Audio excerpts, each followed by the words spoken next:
Hi, I'm Mike Potter, and I'd like to welcome you to the True Wealth Financial Show, a show dedicated to providing you the information and inspiration to navigate financial decisions, intentionally build wealth, and retire with confidence. I appreciate you taking the time to tune in. Please feel free to like, share, and subscribe so you don't miss any future episodes. Additionally, you can find more information and resources on our website at truewealth.show. And now, let's get on to this week's episode. Hello. Welcome to another episode of the True Wealth Show. Today, we're going to try to answer the question, what is money? Now, I know what you might be thinking. That seems like a pretty silly question. And maybe it is. But it's something that's really helped me personally with regards to my own money mindset. And I want to share with you today because I hope that it might be helpful for you. Thanks again for taking the time to tune in today. I greatly appreciate it. So as usual, when you're defining what something is, there's generally some value in understanding what it's not. In last week's episode, we've talked about money scripts. We talked about how it's not a status symbol. We talked about how it's not something that brings you power or self-worth. And it's not something to be avoided nor worshiped. So what is money? Money simply is a medium of exchange. It's a medium of exchange. Now, money as we know it has taken different forms and fashions throughout the millenniums, but it's been here for thousands of years. In the Bible, you can read in Genesis 17 that Abraham had money and how he used it to buy and sell goods and services even way back then. So let's take a minute here and think about what a world would look like if we didn't have money. Now, as humans, we are very dependent upon the goods and services provided by other people. We can't completely be self-sufficient. So let's say we lived in an agrarian type of society, and you were a chicken farmer. You raise chickens. And so you need more in your life than just chickens. So let's say you needed some corn to eat, or corn for your chickens, or whatever it might be. And you could go down to the corn farmer and you could say, hey, I want some of your corns. And he might be, great, I could use some of your chickens and we can trade chickens for corn. No problem. So now let's say you go down to the person who makes fabric because you need some clothes. So maybe your kids are growing and they need some bigger clothes, or your outfits have worn out from dealing with all your chickens. And you go down to the person who makes the fabric and he says, hey, I need some new clothes and I have these chickens. Let's exchange. And maybe the person who makes fabric says, thanks, but I don't eat chicken. I'm a vegetarian. I don't really like chicken. And so you would say, well, all I have to trade is chicken. And he says, well, I don't want your chickens. You go, okay, well, I need your fabric. What can I do? He goes, well, I do eat a lot of corn. And so if you go down and trade your corn for chickens, you bring back the corn, I'll trade you corn for fabric. So you say, okay, so you go back to the corn farmer and you say, hey, I need some more of your corn because the fabric guy doesn't like my chickens. Can we exchange? Maybe he does, maybe he doesn't. And then you go down to the fabric and you say, okay, here's the corn. Now give me your fabric. But you see how you had to play through that scenario a couple of times? And maybe what if the corn farmer didn't want more of your chickens, but he wanted some fish. So you have to trade fish for chickens, to trade the fish for the corn, to trade the corn for the fabric, which really you wanted. That would be very, very complex. So enter money. And therefore we have money as a means of exchange. So now simply you can go to the fabric guy and say, hey, I want fabric, here's some money. And then that person can take the money from you and buy corn or fish or whatever it is that he wants. It's a means of transaction. That's all it is. Now the forms and fashions have changed over the millenniums. I've been in museums where I've seen rocks or beads symbolize the medium of exchange. I've seen some old coins from the Roman Empire era with different faces and heads on it. In the United States, wampum, which is made from seashells, was the first recognized currency by the Massachusetts Bay Colony in 1650. And they even went through rates of exchange to formalize it. I was in Williamsburg, Virginia one time, and they have a museum there, and I saw North Carolina currency from around the 1700s. So my guess, I don't really know, is that every state had their own currency back then. And it was in this glass case to preserve it. And it's kind of interesting. But all of those things, the wampum from the Bay Colony, if you had it, the North Carolina currency, the coins from the Roman Empire, they would all be worthless today as a means of exchange for goods and services because they're not valuable. Because if I took that North Carolina currency and I gave it to somebody and they gave me something in exchange, a good, another good, they would then have that currency, but they couldn't do anything with it. It would be invaluable. It might be valuable from a collector's perspective, but they couldn't take it to Walmart and buy anything. So what makes money valuable is the promise of a future exchange. So really with all currencies, whether it be a dollar or a yen or a euro or a Swiss franc or an English pound or a Russian ruble, the idea is that I can exchange it today with somebody who gives me something that I want or need, then that person can then take it in the future and exchange it for something else they want and need. So what makes money valuable is not the actual paper or metal it's made out of. That's really worthless. It's the faith that you have that you can purchase something of value in the future. That's really all money is. It's a medium of exchange. Let's talk about a couple of characteristics about money. So the first one is that money is quantifiable.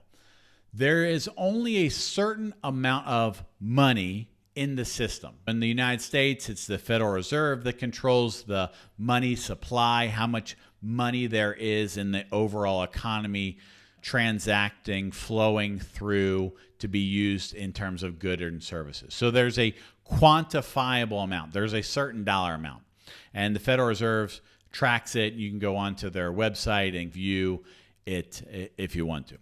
Talking about another characteristic of money, it is different from wealth in that regard. Wealth encompasses not just the tangible money, the dollars and the coins, and that which is deposited in banks, but wealth also includes the value, the monetary value of things like houses and cars and lands and investments. Those things have value. Wealth is also negatively impacted by debts and liabilities, which why you'd want to be in debt, I don't know, but it happens. So wealth and money are different. Remember, money is a quantifiable amount. There's a certain amount. So if you think of it as kind of like a pie, there's only so much of the pie. And so if I take a large slice of the pizza pie, now there's less for everybody else. And see, that limiting belief that we only think about money as a pie hurts us because inherently we try to be good people. And if we have too much of the pie, that means somebody else doesn't have enough of the pie. And so the thought to that process leads to everybody should have an equal amount of the pie, which is fine if everybody does the equal amount of work and has the equal amount of character. So the equality leads us to socialism and communism and so on and so forth. And those are obviously failed economic systems. They don't work. Wealth is different than money in that money is like a pie, but Daniel Lapid describes wealth as fire. I went to a wedding, and at the end of the wedding, they always light the sparklers, and out comes the bride and groom, and they get in the car and they go off to the honeymoon and things like that. Well, I was at this wedding, and they had like 3-foot long sparklers. I don't know where they got those things. And the whole idea is we held them up, and they walked under them and stuff. Well, they had us all in line, and they gave us each a sparkler, but they only lit the first two. And in each line, and they touch their sparklers and light it up, and the next one. But every time the next sparkler was lit, there was not less sparkle from the previous one. Same thing if maybe you've been to a church service, it's candlelight service for New Year's or Christmas Eve or something like that, where they turn out all the lights in the church and they take one light, generally from off on the altar there or up on the platform or whatever it might be, and they light one candle in one hand and they pass it down the line, and before the end of the service, the whole building is kind of lit up. Well, that's how wealth is. So when you take one candle and you light another one, there's not less light on the first candle. That's how wealth is. Wealth, the more wealth there is, the more brightness there is, the more light there is in the room. And so just like a tide rises all boats, so does wealth. The more lights there are, the brighter the room is. The more candles there are, the more light there is. The more wealth there is, the better it is for the entire group around you. Unlike the pie, because the pie inherently leads us to a my part of the pie vice your part of the pie scenario. The last characteristic I want to talk about here is how money and really wealth, for that perspective, are amoral. Amoral. So whenever in the English language, whenever you put the prefix a in front of something, it takes on the opposite. So a person who is a theist is a person who believes in God. An atheist is a person who doesn't believe in God.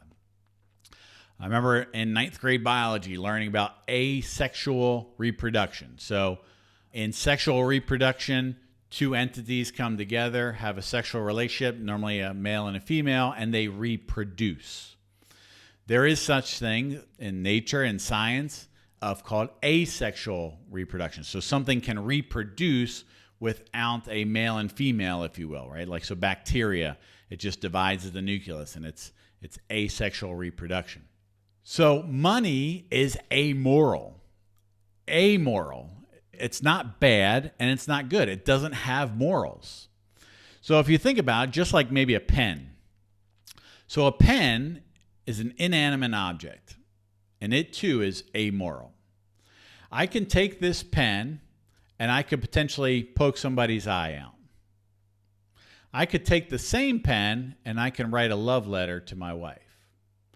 The pen is just a tool. It doesn't care what I do with it, poke out the eye or write the love letter. It's just a tool. Same thing with like a hammer. A hammer is a tool. It can be used to demolish something and tear something down, or it can be used to build something up and repair. The pen and the hammer don't care how they're used. They're just tools. It's the person who's controlling the tool, using the tool, that determines the outcome or the usage of the tool. And money and wealth are really the same way. Money and wealth are just a tool that can be used for good or it can be used for bad. Obviously, my recommendation is that you use it for good, but it's just a tool. It doesn't bring status. It doesn't bring fulfillment. It doesn't bring happiness. It's not something to be avoided. It's just a medium of exchange at its base form in terms of money. And wealth is amoral. It's a tool to be used. Obviously, first for yourself.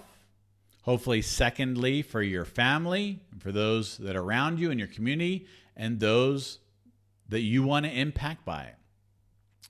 So today we address the question, what is money? We talked about what it's not. We talked about how it's a medium of exchange. We talked about some characteristics of it, how it's quantifiable, how money and wealth are a little bit different, and how both are amoral, and it's a tool that can be used for good. So I hope this helps you a little bit in shaping your money mindset. Next week, we'll continue with one or two more things regarding money mindset and talk about stewardship. So until next time, I hope you have a great day. Thanks again for taking the time to watch or listen this week's episode of the True Wealth Financial Show. I encourage you to like, share, subscribe so you don't miss any future episodes. Additionally, you can go to www.truewealth.show for more information and resources. One final note as we wrap up today's show. I hope the information that you were provided was helpful and valuable, but I want to remind you that it's really for educational purposes only. Prior to making any decisions or taking any actions, I would strongly encourage you to talk to your legal, tax, estate, or financial advisor who's familiar with the circumstances of your situation. Until next time, I hope you have a great day.